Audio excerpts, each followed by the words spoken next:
Welcome to Manager Tools. This is Sarah. And I'm Mark.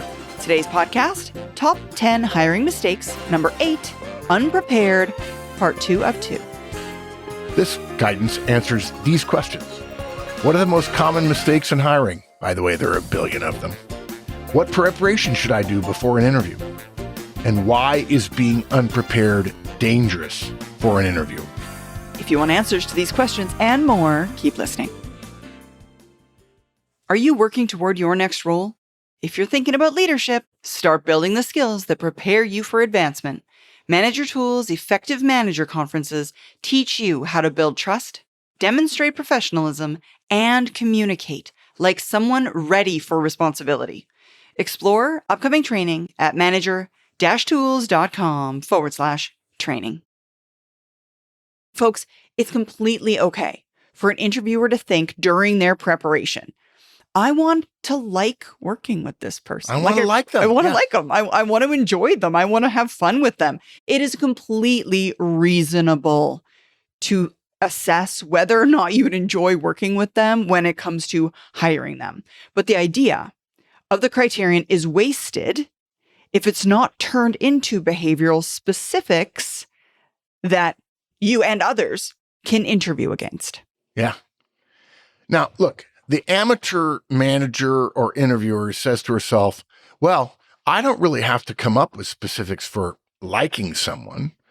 All I have to do is sense whether or not I like them while I'm interviewing them. And look, guys, that's easy, but it's also cheap. Professionals know better than to be satisfied with easy or cheap. Sometimes, yeah, it's totally true that easy, simply, uncomplicated works just fine, and all the better for it, and less time spent on that, more time on something more important, good to go. But for important behaviors, and what is not more important than choosing people who will run your company in its future, we reject easy and simple, and we take the time to do the preparation to make sure we're rigorous in our process. And so in the case of liking, actually, I don't want to get ahead of ourselves. We're going to come back to liking here in just a minute. Yeah, folks, an interviewer becomes effective and therefore a professional when they've defined specific behaviors that are really indicative of success in the role, and then have gone a step further, that is, and created questions that will give candidates the ability to communicate their success using those behaviors. A candidate who either doesn't agree with those gatekeeping behaviors or who does not have the experience using those behaviors to positive outcomes, or simply doesn't answer the question regarding the use of those behaviors, thereby eliminates themselves from consideration. And here's something you may not have heard in what Sarah just said. She started by saying a candidate who doesn't agree with those gatekeeping behaviors. You might be thinking, well, I don't really have that many candidates arguing with me about what my criteria That's are. true. Mm-hmm. Yeah, right? You're missing the point. A candidate who hasn't prepared to persuade you of their behaviors in that level, in fact, may very well be arguing in that job, may very well be arguing with you without arguing about whether or not that's a reasonable criterion. I see this all the time. Candidates come in and they're talking about stuff I'm not interested in. And you begin to realize, oh, they're talking about stuff they're interested in. Well, that's good for them. But guess what? I'm the gatekeeper and I'm interested in Alpha Bravo Charlie. They're interested in Delta Echo and Foxtrot. Hey, good for them. I wish them well. Go to a company that honors Delta Echo and Foxtrot. But you're not for me. And the only way you can do that is with preparation. And look, the problem with liking as a criterion is that if the interviewer finds many of the candidates' answers suitable and on point, remember now, this is just looking at other behaviors, you will begin to like them regardless of whether you're specifically looking for likable. Again, likable for the hiring manager in terms of behaviors. That's dangerous ground. You don't want to assume in an interview. Exactly. And folks, Let's talk a little bit about what behaviors might be identified that would justify a hiring manager liking to work with another or another individual, a candidate being interviewed. And it's obviously going to be different criteria for everyone. We're going to try and give you guys some examples of what to like someone might look like in a behavioral sense. And since we're talking That about would Wendy, be for us. This is for us. Yeah, for us. Right? Yeah. And Wendy. And Wendy, exactly. And Mark, Wendy worked for you for 15 years? Yeah. Oh, I think so. Yeah, exactly. So why don't you let them know some of the behaviors that justify your liking of Wendy? And mind you, this person, it ended up being Wendy, but this person was going to be the single most important relationship professionally for me. They were going to become my admin. They're going to go on to run Career Tools, obviously. And I have my own sense of humor, and so I get to pick who I like. I'm not going to pick somebody with a wacko, absurd sense of humor, because I don't think I have a whacked out, absurd sense of humor, but regardless. So I would define them with some of these behaviors. Laughs at the absurdity of a question before answering. I don't have any problem with that. If I ask a question of a candidate, if they're really smart, they'll know whether or not that's an intelligent question. And if they think it's off the reservation, they'll laugh at me. I'm okay with that. I have no problem. I want the person to know their own mind. Okay. Makes candid asides to questions, by the way, which are risky in many cases, that reveal ideas about careers and hiring that are not mainstream. Admits to working long hours. Now, listen carefully here. Admits to working long hours rather than trumpeting it. In other words, they're not bragging about long hours. Everybody says that. But they actually kind of apologize for, like, I can never turn off my brain, my work brain, which is kind of good for me because I didn't turn my brain off for 40 years. Still haven't. Those of you who are longtime listeners will appreciate this and maybe chuckle, but this is me. Again, this person's going to be my assistant. Shares pejorative opinions about mainstream corporate, HR, and career ideas. And this is probably a bonus round, but laughs at jokes with obscure historical, literary, or Western canon references. Now, Wendy's British, and I'm an Anglophile, and so she killed on all of those things. And here's what I think is important about that. People are probably thinking, that seems a little idiosyncratic. Yeah, that's very, very specific to you, Mark. Yes, because this person is going to report to me. And what was she, our first hire or our second hire ever? Her and Maggie were like within a month, I think. Right. So. And Maggie worked for Mike and Wendy worked for me. And I told Mike, we cannot be wrong about these first two people. We cannot. There's too much risk to the company.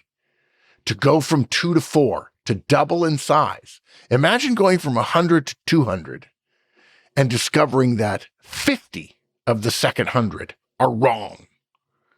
That absolutely, it just can't work. So here's what's funny about that last little bit we shared. Most of you managers would never dream of including those kinds of behaviors. That's too selfish, too much about me, too narrow. Exactly. And folks, if you're thinking that, and you'd be normal to do so, those concerns reveal an underlying misunderstanding of the nature of interviewing. The purpose of interviewing questions is to reveal behavioral experiences of the candidate that align with the behavioral requirements of the job for which you are hiring. So, going back to Mark's comment about Wendy being his assistant, if hiring Wendy as Mark's assistant meant that they would work hand in hand for almost 20 years, and that was absolutely the plan. Oh, yeah. Then Mark determined that his sense of humor and drive and broad literary and canonical background would be best served by someone with similar tastes. And it worked. Yeah, it did work. You're the person hiring. These are your standards. If you plan to work with this person extensively for an extended period of time, why wouldn't you want that person to be in line with something that gave you joy? And, I mentioned this to somebody, I don't know, a couple of days ago, and I was writing this, and they said, really? Yeah, I said, I wanted to do a little bit of a tip of the hat to Wendy. I hope she hears about this podcast. I should probably send her the show notes. And they said, yeah, I don't think people will do that. I said, yeah, oh, they do it all the time. And he says, yeah, I don't know about that. I said, oh yeah, they do. You know about it. You're just not realizing it. And they said, what? New CEO gets hired, comes in, cleans house, brings all his own people, brings all his own people in, or he gets promoted to become CEO internally and he drags his people up and asks several of his senior vice presidents to go away. These are people I work with. I like them. They like me. They know my shorthand. It's going to save me a lot of time. It's a shame that the majority of managers think that what they personally want isn't a valid criterion for hiring. The fact is, it is valid as long as you take into consideration the ability of the candidate to develop, and those behaviors are critical for the role and its success. Yeah. And going back to the purpose of this entire podcast, folks, what all of this means in combination is if you're going to be an effective interviewer, you must understand the job for which you are hiring and develop behavioral requirements associated with doing that job well. And then evaluate the candidate against those behavioral standards by creating a series of exceptional interview questions that are going to highlight the behaviors that you are looking for. Yeah, to save us time in this cast, we're not teaching you here how to create behavioral interviewing questions, because there are two ways to do that in the Manager Tools community. One way is to listen to our extensive guidance. I think it's called How to Create Behavioral Interview Questions. It's a podcast, yeah, it is. Right?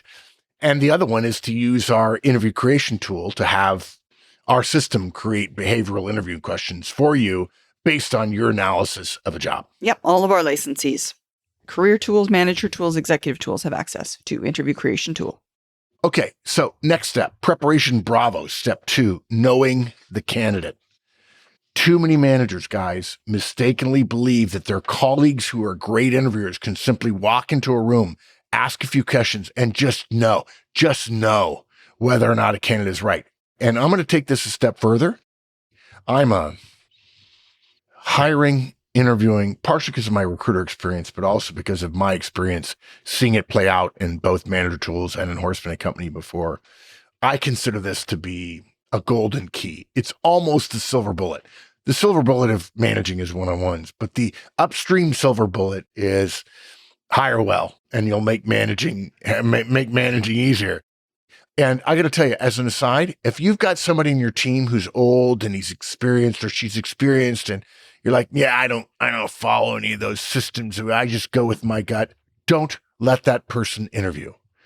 We have ample data from 25, 30 years ago where we tested candidates who were doing a certain job at a very high level somewhere else and came in to interview.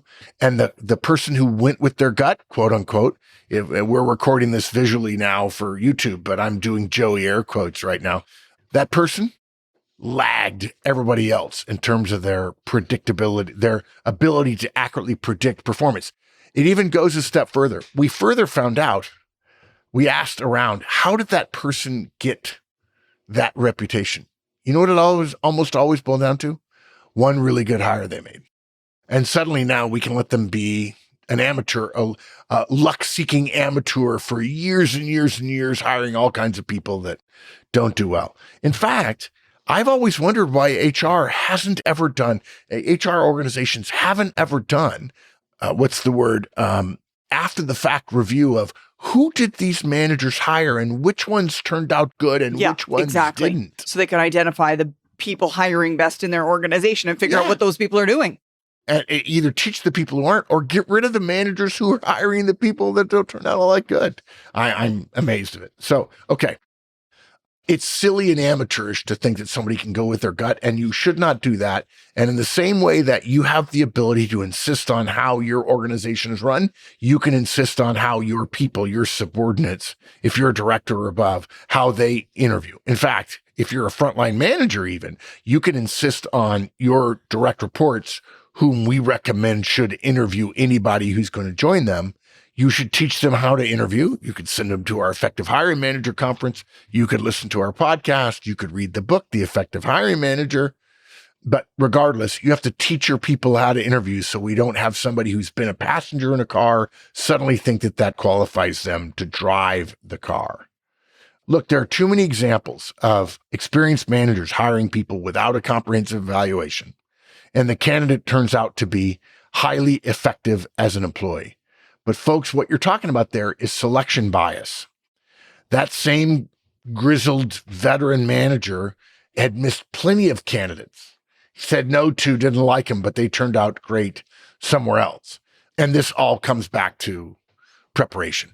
And somebody who wants to interview without preparation, don't let them do it. Yeah, folks, the only way to maximize your effectiveness as an interviewer is to study whatever you can about your candidate. Think about it. Your role as an interviewer is to compare an unknown to a known. The job. That's a good way to say it. Yeah. The job is the known. If you're doing your preparation work, you know the job and what it entails.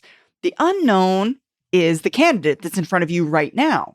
So to figure out whether or not candidate whom you don't know could do the job, which you know, you must understand the job. Yeah. But we only get a limited amount of time to know a candidate. So we have to do as much preparation as we can so that we can maximize our effectiveness and get to know them during that very brief interviewing time.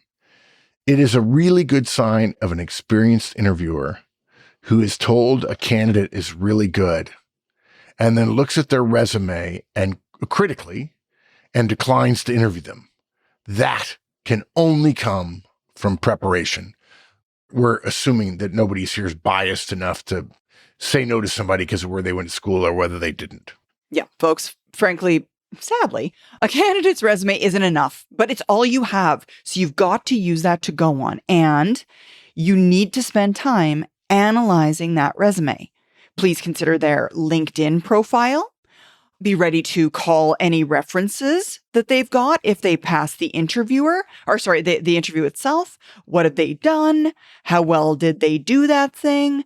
One of the top 5, I would say, systemic errors Manager Tools sees occurring today in hiring is managers/interviewers who simply look at the jobs a candidate has had, presumes and assumes what those jobs probably required, and then comes to a really quick conclusion that the candidate can probably do the job they've got because, they did this other job and that was a much harder job than the one that I've got for them to do. So of course they could do this one.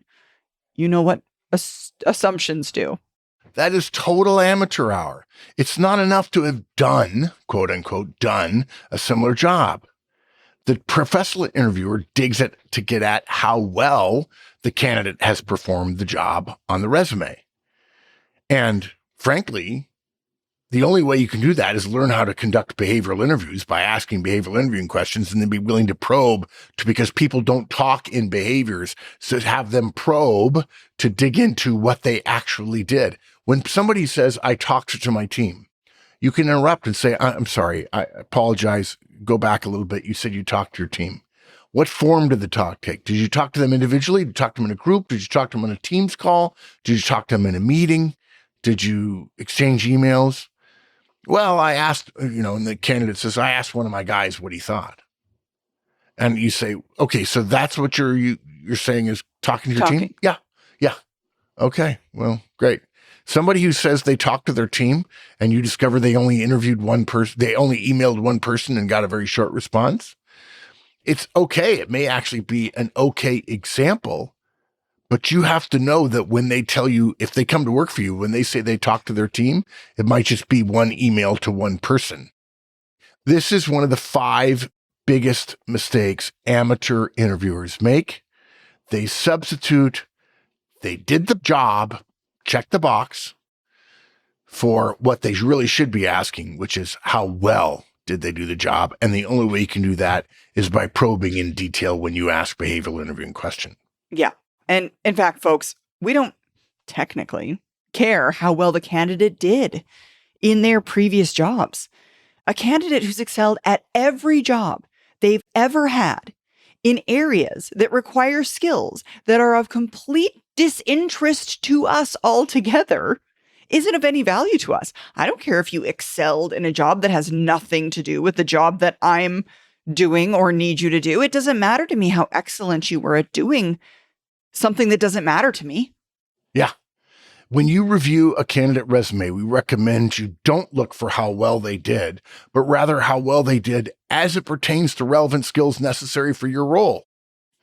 And by the way, when it comes to figuring out how to do that and digging in to figure out where you're going to dig in even further in the interview, we highly recommend our guidance, How to Scan a Resume, which, as luck would have it, was written by Ms. Wendy Lord herself. Gosh, Wendy's all over this one. I like it. Yeah, You'll have to send her the show notes. I will. Folks, the effective hiring manager looks at every job a candidate has had on their resume. They look at the responsibilities and the accomplishments. And be careful, poor resumes, which is the norm, frankly, in my experience, mix both responsibilities as well as accomplishments as bullets. Don't assume that bullets on one's resume are actually accomplishments. They want you to assume that, but it's not true. Mm-hmm. And they used to be.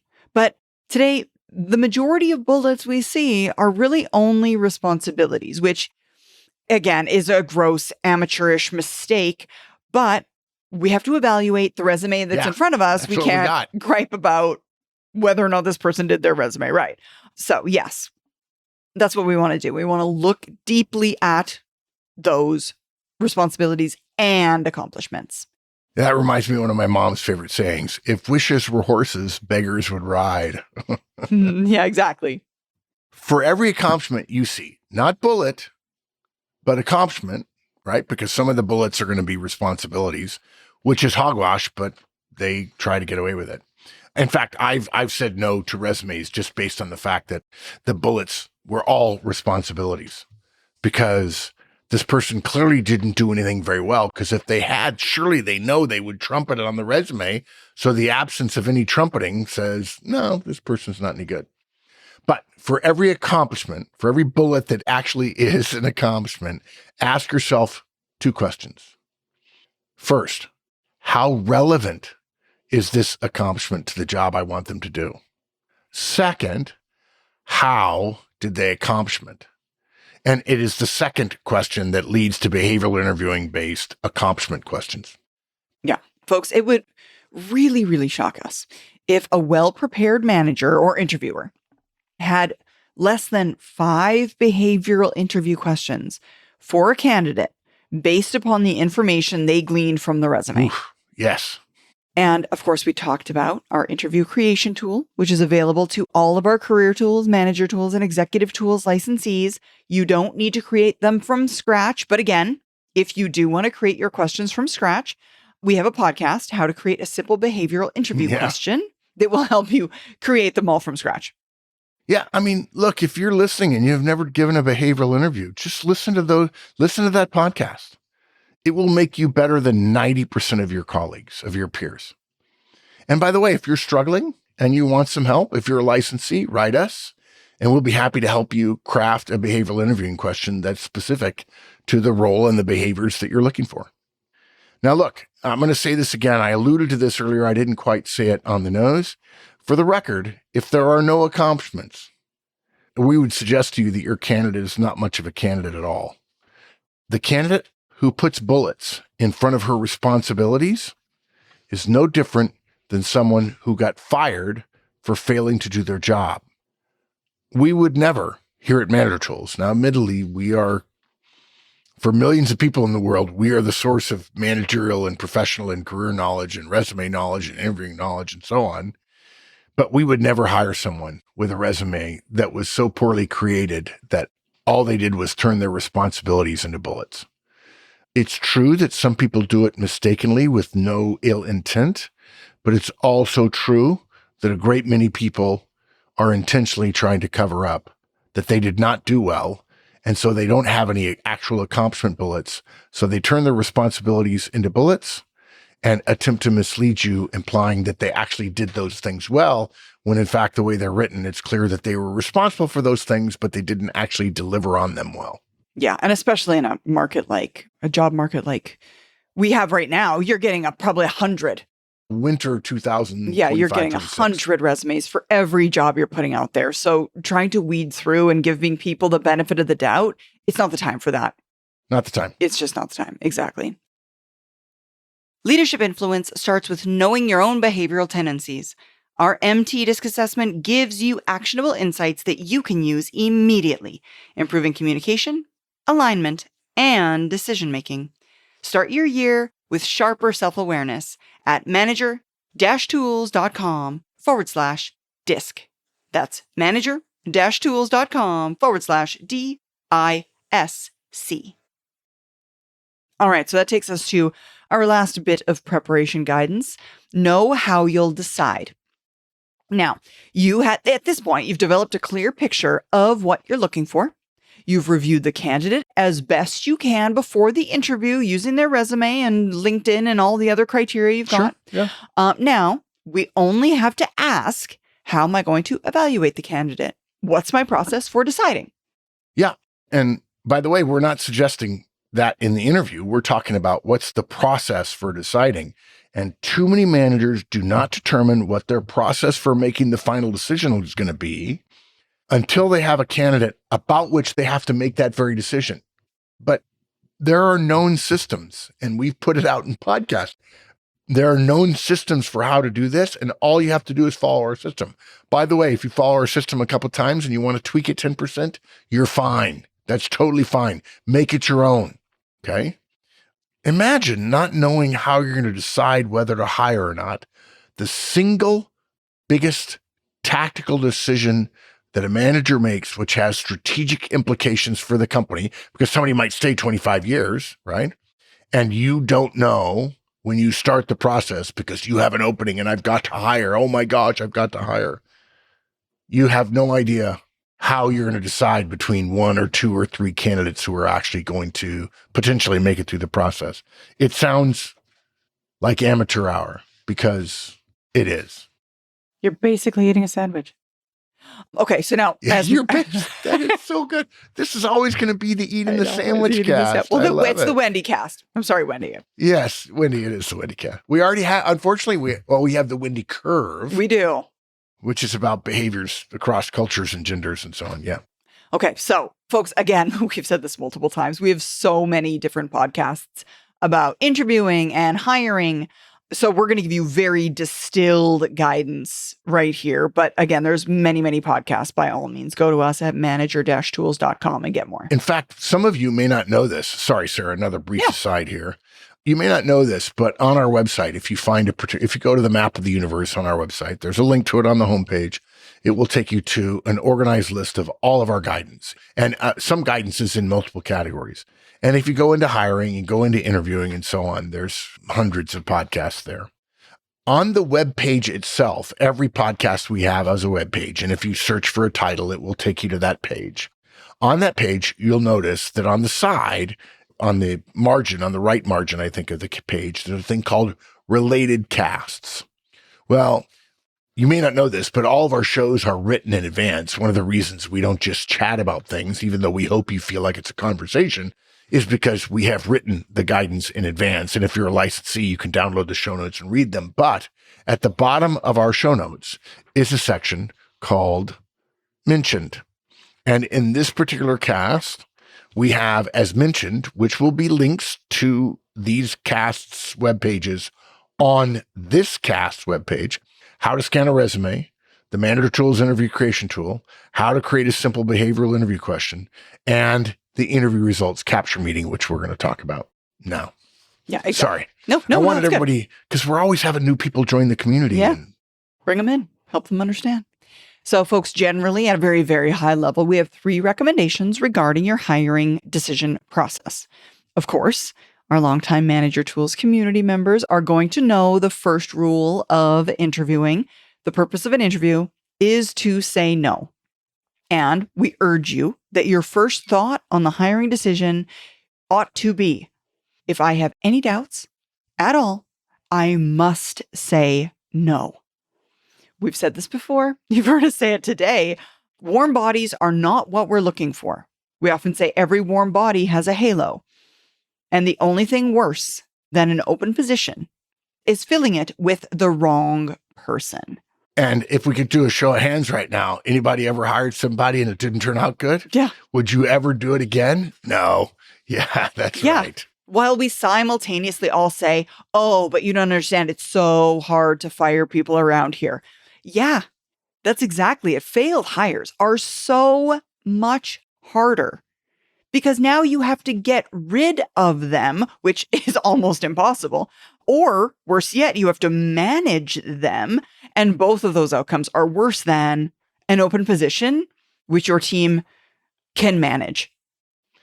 Yeah. Second, as a general rule, we recommend you have multiple people interview any candidate. Do not try to be braggy and say, I'm going to do it all myself. You want multiple points of view, particularly from their peers. I'm trying to think of the recent.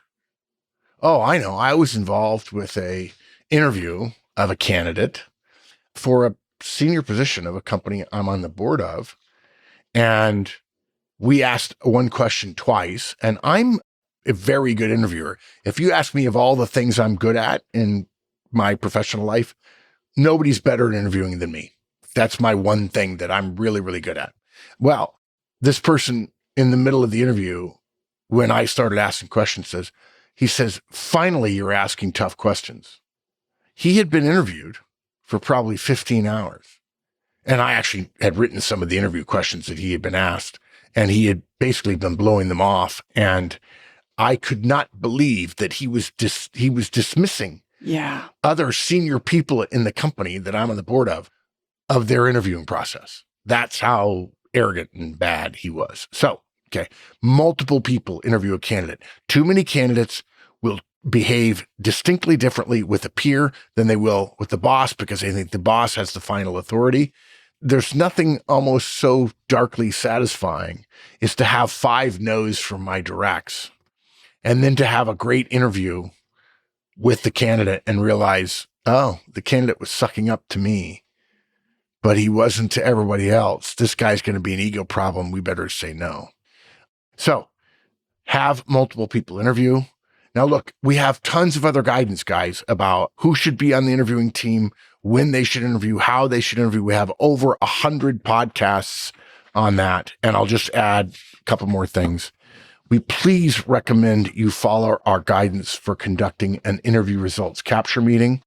I would argue that that is one of Horseman & Company or Manager Tools' 20 most important contributions to management. Rather than regaling you with the 45 minutes of the interview results capture meeting podcast, we'll just tell you, you cannot be a professional hiring manager and not follow the interview results capture meeting process. And then lastly, from a preparation standpoint, all this matters because everybody, including your directs who are probably hopefully you're using to interview the candidate as well. Even if you don't count their vote, you can get them some reps interviewing before they become a manager. Everybody ought to know the process they're following before they start following it. They shouldn't say, oh, the boss is going to do what the boss does. That's not a good look. Yeah, that's exactly it. All right, so I'm going to wrap it up for today's cast. Too many managers conduct interviews without preparation. And folks, to be clear, we would only wish that on our own competitors.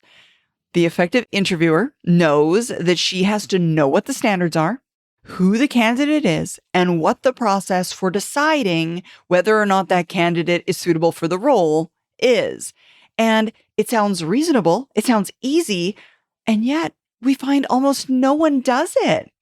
And folks, the ultimate superpower of this entire process is that once it's known, once you've determined what those behavioral characteristics are, You have that measure. The work is done, and now it's repeatable.